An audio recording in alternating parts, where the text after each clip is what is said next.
Hello everyone, today I'm going to be going over how to streak and isolate colonies on a plate. The materials that we're going to be using today is the bacteria sample, a sterilized nutrient broth tube, a TSA plate, a Sharpie, a flame loop, and a butane torch. Let's get started.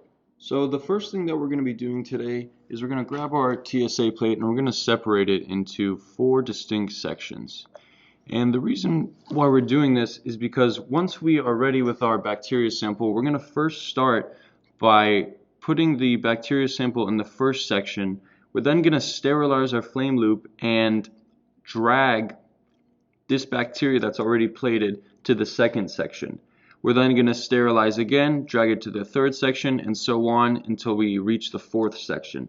So the method that we're using is kind of a plate and drag technique. What this is going to do is that with each section, theoretically, the bacteria is going to kind of thin out and dilute. So by the time that you reach the fourth section, you should have colonies of bacteria. So the next thing I'm going to do is I'm going to grab my bacteria culture tube. I'm going to take my sterilized flame loop and I'm going to grab some of the bacteria sample.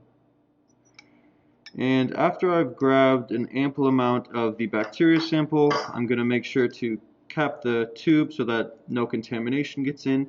I'm going to take this flame loop with the bacteria sample on it and I'm going to put it in this sterilized nutrient broth.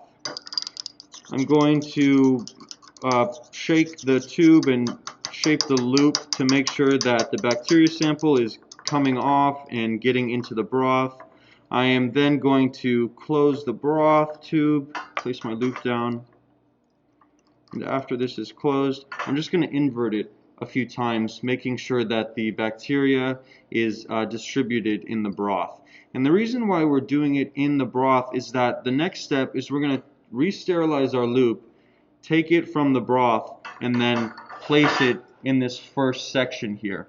And we want to do that because if we get it from the nutrient broth, it's going to more evenly distribute the bacteria onto the first section.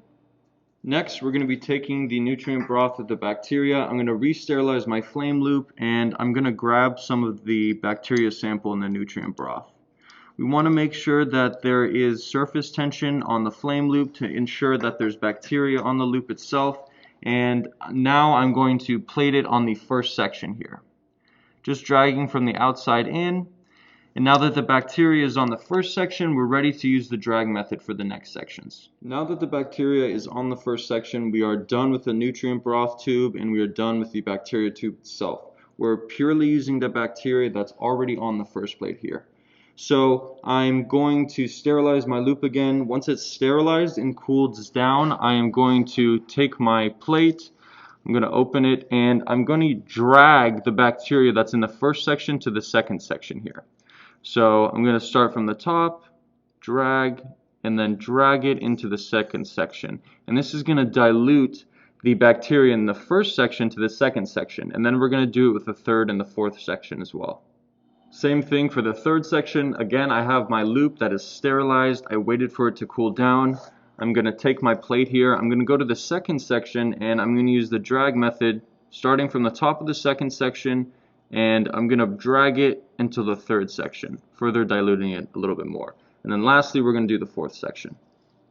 And for the fourth section, I'm going to again sterilize my loop. Once it's cooled down, I'm going to open up my plate here, start from the top of the third section, and drag it into the fourth section.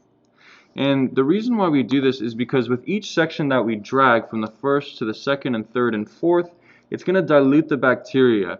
So after about 48 hours in incubation when it's growing, you're going to see less and less bacteria in each section and hopefully just colonies in the fourth section as well. So you can see that even though there's only 3 sections, this is a really good example of what we strive to do when we're using this drag method. You can see in the first section that there's the most amount of bacteria. When it was dragged to the second section, it diluted the bacteria. And then finally, when it was dragged to the third section, it further diluted the bacteria. And the result is individual colonies. Just a quick tip, you're going to want to make sure that you sterilize the flame loop each and every time to avoid contamination. And I hope this video helped, and I'll see you next time.